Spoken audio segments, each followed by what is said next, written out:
રામ મંદિર પ્રાણ પ્રતિષ્ઠા નિમિત્તે ગુજરાતના તમામ જિલ્લાઓ અને મહાનગરપાલિકાઓમાં આમ આદમી પાર્ટીના કાર્યક્રમોનું આયોજન કરવામાં આવ્યું છે।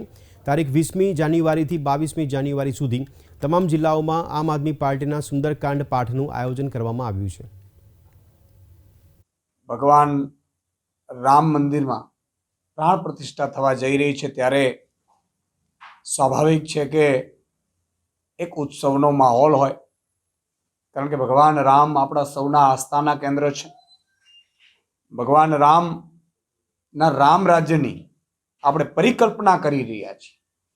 વર્ષોથી એક તમન્ના છે કે રામ રાજ્ય હોવું જોઈએ।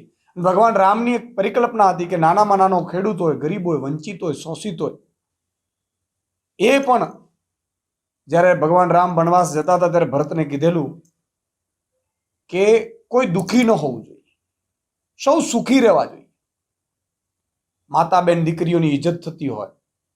અને એ પરિકલ્પનામાં ક્યાંક આમ આદમી પાર્ટી ભગવાન રામની પરિકલ્પના અંતર્ગત થોડું બહુ ચાલવાની કોશિશ કરી રહી છે।